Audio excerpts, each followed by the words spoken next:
दोस्तों,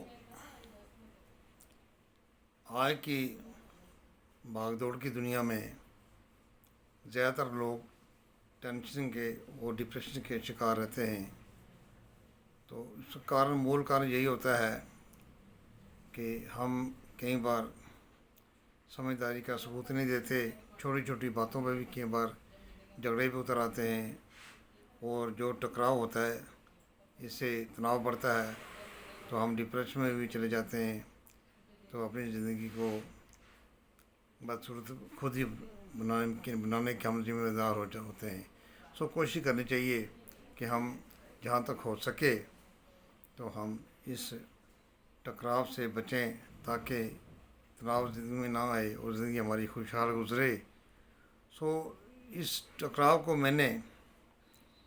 नामक कविता में मैंने इस समस्या को बयान किया है कि हम कैसे कहाँ तक इस मुसीबत से अपने आप को बचा सकते हैं और अच्छा माहौल बनाने में हम कामयाब हो सकते हैं। लिखा है, कद तनाव का बढ़ता है टकराव से सदा। कद तनाव का बढ़ता है टकराव से सदा, और तनाव के पेड़ की पड़ी परछाई होती है। कद तनाव का बढ़ता है टकराव से सदा, और तनाव के पेड़ की पड़ी परछाई होती है। देखने में कमसिन मासूम कितनी, परछाई की अंगड़ाई में छुपी तबाही होती है। कद तनाव का बढ़ता है टकराव से सदा, और तनाव के पेड़ की पड़ी परछाई होती है। देखने में कमसिन मासूम कितनी, परछाई की अंगड़ाई में छुपी तबाही होती है। मूर्ख से पड़ जाए पाला अगर, मूर्ख से पड़ जाए पाला अगर, सद्बुद्धि का प्रयोग करने का मौका होता है। मूर्ख से पड़ जाए पाला अगर, सद्बुद्धि का प्रयोग करने का मौका होता है। अंतर आत्मा से निकले संदेश ने तब, अंतर आत्मा से निकले संदेश ने तब टकराव की राह पे चलने से रोका होता है। मूर्ख से पड़ जाए पाला अगर, सद्बुद्धि का प्रयोग करने का मौका होता है। अंतरात्मा से निकले संदेश ने तब टकराव की राह पे चलने से रोका होता है। इस टकराव के कारण इंसान की, जिसे हम ईगो कहते हैं, ज़्यादातर ये कोई होती है कि कोई आदमी अपने आप को कम कहलाकर सेटिस्फाई नहीं होता। हर आदमी चाहता है कि मैं उससे बड़ा हूँ। तो इंसान का अहंकार है, या जिसे हम ईगो कहते हैं, कई बार वही सबसे बड़ा कारण होता है।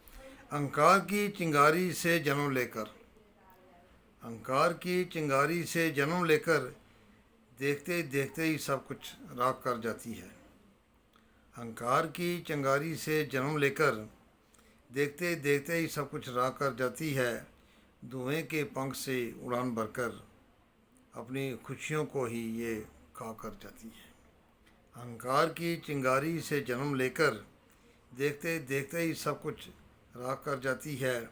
धुएं के पंख से उड़ान भरकर, अपनी खुशियों को ही ये खाक कर जाती है। आखिर में पेश कर रहा हूँ, वक्त की नज़ाकत का है ये जलवा। वक्त की नज़ाकत का है ये जलवा, जो रहती है गर्दिश चाँद और सितारों में। वक्त की नज़ाकत का है ये जलवा, जो रहती है गर्दिश चाँद और सितारों में। महक उठती है चंदन सी चमक, महक उठती है चंदन सी चमक, धरती आकाश और नज़ारों में। वक्त की नज़ाकत का है ये जलवा, वक्त की नज़ाकत का है ये जलवा, जो रहती है गर्दिश चाँद और सितारों में। महक उठती है चंदन सी चमक, महक उठती है चंदन सी चमक, धरती आकाश और नज़ारों में, धरती आकाश और नज़ारों में। Thank you.